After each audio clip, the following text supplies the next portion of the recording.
Welcome back to the channel. My name's Cody. If you're new to the channel, hit subscribe. I post every Tuesday and Thursday on my business adventures and how it can help you go faster in yours. Today's video revolves around a past video. A buddy actually inquired on it. I went over factor rate, your true cost of capital, and most importantly, what order would I pay off and should you pay off personal debts if you have any? I'm going to share my screen and go through their actual example they sent in. This is a list that they put together. I organized it a little differently than they did. But it goes anywhere from personal loans on their house, a HELOC. They have an investment duplex. I'm going to keep their name out of this. However, they also have a debt consolidation loan. If this looks anything like your sheet, or maybe you have an extra credit card, or you got a car payment, list it all out and do it in this order. Show your interest rate, show your balance, your payment, annual payments, and then put the last column there for a factor rate. Now, your factor rate is your true cost of capital expressed as a percentage. The goal from these things is not to have a hard and fast rule, but to be able to make an informed decision and understand where your cash is going. Now, in this situation, I'm going to go through my buddy's finance sheet and say, okay, this is what I would pay off first. If you have something similar, feel free to put it in the comments below. We can go through that as well. Or you can do this exercise on your own and see what you think. Now we've got interest rates ranging from 3.5 all the way up to 10%, loans from 30,000 to 300,000, and payments anywhere from $500 a month up to $2,200 a month. What you should do in this exercise is list out your actual payment on an annual basis. And we're trying to solve for the X we're trying to solve for is the factor rate, your true cost of capital expressed as a percentage.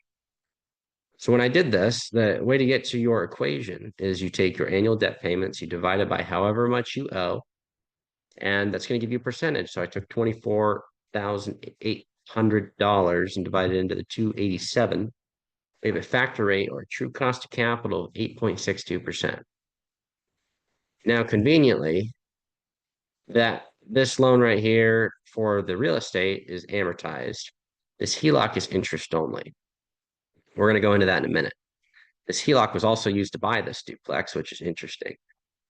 So we're going to go through that, but I'm looking and I'm trying to find when I'm making a decision, is there anything that just stands out? The first thing that stands out is the 19.92%.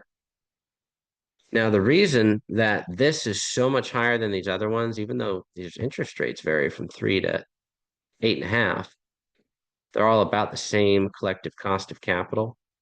And then we have this debt consolidation loan at 10%, yet the factor rate, the true cost of capital that my buddy is feeling every single year is about 20%. This is a 7-year payback period, meaning he's paying a lot of principal back.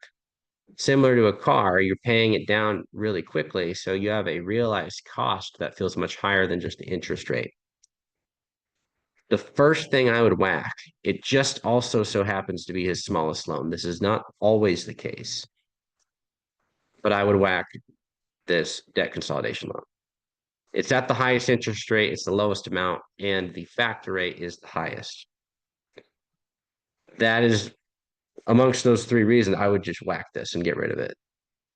But that's the easy one. Now we got to make an informed decision on the others. And order of operations, what I would do next is I would say, okay, is there anything that stands out as far as a true cost of capital that is just so much bigger than the rest? In this case, they're all about the same. Next thing I'm going to look at, I'm curious how much I owe, but I'm going to look at what's the amortization period. Because if I'm paying down a ton on the loan every month and my net cost is the same as something I'm not paying it down, I'd rather pay down whatever loan that's not getting paid down every single month. And it just so happens the HELOC is interest only for 10 more years. So to the buddy who's going to watch this, whack your debt consolidation loan, get rid of it. You're going to spend $30,000 and get back about $500 a month, which is, it'll feel like a 20% annual return on investment. You're actually only saving 10% interest, but the realized cash flow, because you have another 7 years of this burden, is going to feel like a 20% return. Then I would start moving to your HELOC. And the reason I would do your HELOC is because every time you make a payment, your outflow, your actual payment will go down. Your interest only payment is calculated based on how much you owe. So get rid of this $500 a month payment. Do that first. Then you're going to move to the interest only option because your payment will start going down little by little every single month. Your factor rate will change because it's an interest only loan, but you'll start accumulating more and more monthly cash flow as you knock that thing down. When the HELOC is gone, you save up your money from your job, you keep hammering through it. Then we got to go, okay, which one do I want to pay off? And do I want to pay it off? The nice thing about the duplex, and this is going to be a personal decision. The nice thing about a duplex is the duplex, while it's at a higher rate, is paid for by a tenant. These costs are about the same as far as an actual factor and actual realized cost to you. So while you owe about the same amount of money, this interest rate is a heck of a lot higher. I would go in and whack the personal house because the house is the one you're paying for every single month. Your duplex is covered by your very nice tenants. And I know because your rents are higher than this. So order of operations for your sheet. First, you got to whack out the one that's way out there, 20% cost of capital. Then whack the interest only. That'll start lowering your payments immediately, which will help you on a cash flow front.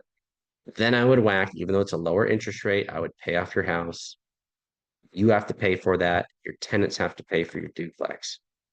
There's the argument that, well, if tenants leave, you have to pay for your duplex, but you're not planning on renting out your house. Don't borrow money on a personal residence if you don't have to. Pay it off. You can leverage up your investments, but don't risk your personal lifestyle for that. That is what I would do if I was in your situation.